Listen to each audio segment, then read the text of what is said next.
With, पूर्व राजनयिक और पूर्व मुख्य न्यायाधीश भी थे। अब तक तमिलनाडु से 3 उपराष्ट्रपति, सर्वपल्ली राधाकृष्णन, रामास्वामी वेंकटरमण और सीपी राधाकृष्णन, जो तीसरे उपराष्ट्रपति तमिलनाडु से आज पद की शपथ लेंगे। आंध्र प्रदेश से भारत को अब तक 2 उपराष्ट्रपति मिले हैं, डॉक्टर जाकिर हुसैन और एम वेंकैया नायडू। राजस्थान से भैरव सिंह शेखावत और जगदीप धनखड़, मध्य प्रदेश से शंकर दयाल शर्मा और मोहम्मद हिदायतुल्ला, उत्तर प्रदेश से गोपाल स्वरूप पाठक, ओडिशा से वीवी गिरी, पश्चिम बंगाल से मोहम्मद हामिद अंसारी, केरल से के.आर. नारायणन, कर्नाटक से बी.डी. जट्टी, पंजाब से के. कृष्णकांत।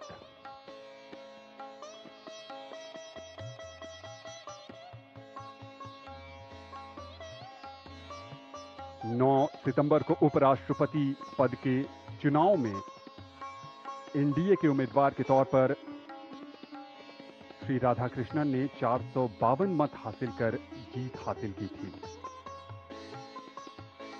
और जबकि इनके विपक्षी उम्मीदवार को 300 मत हासिल हुए थे। यहां गणतंत्र मंडप में इंतजार है भारत की राष्ट्रपति द्रौपदी मुर्मू का, जो नवनिर्वाचित उपराष्ट्रपति को पद की शपथ दिलाएंगी।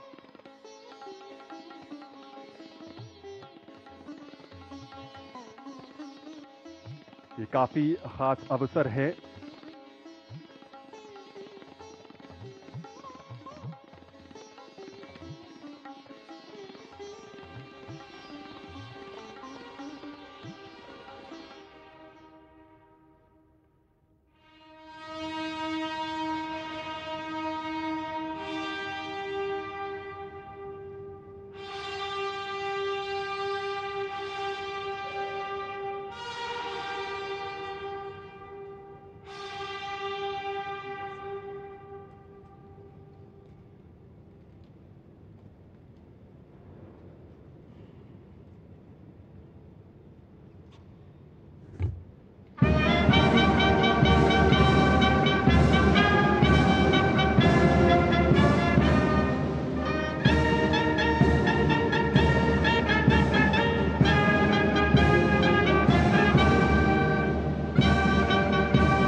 आदरणीय राष्ट्रपति महोदय, यदि आदेश हो तो निर्वाचन आयोग से प्राप्त उपराष्ट्रपति के निर्वाचन का प्रमाणन पढ़ा जाए।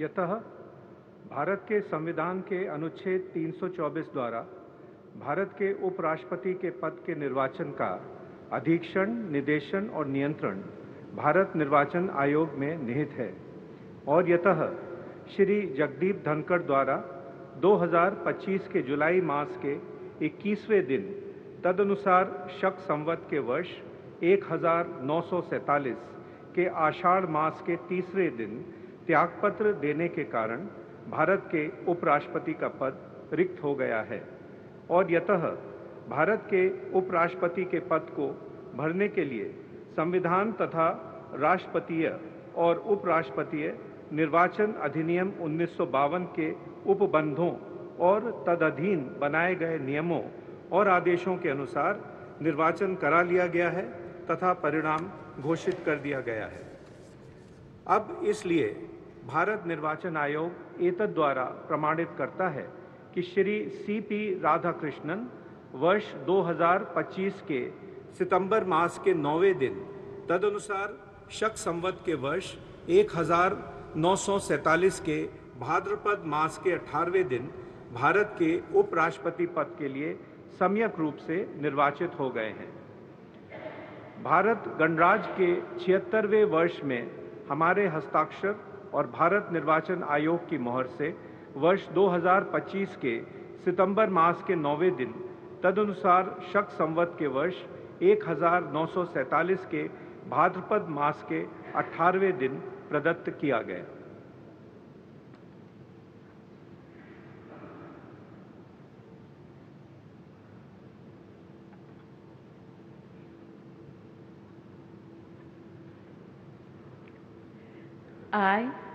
I, Chandraviram Ponnusamy Radhakrishnan, do swear in the name of God do swear in the name of God that I will bear true faith and allegiance that I will bear true faith and allegiance to the Constitution of India to the Constitution of India as by law established, as by law established, and that I will faithfully discharge the duty and that I will faithfully discharge the duty upon which I am about to enter. upon which I am about to enter. Congratulations.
आदरणीय राष्ट्रपति महोदय, आपका आदेश हो तो आज के समारोह की कार्रवाई समाप्त की जाए।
भारतीय गणतंत्र के लिए आज का दिन विशेष बन गया। चंद्रपुरम पोन्नुस्वामी राधाकृष्णन ने देश के 15वें उपराष्ट्रपति के तौर पर शपथ ली है। देश भर की शुभकामनाएं उनके साथ हैं और उम्मीद है कि वो भारत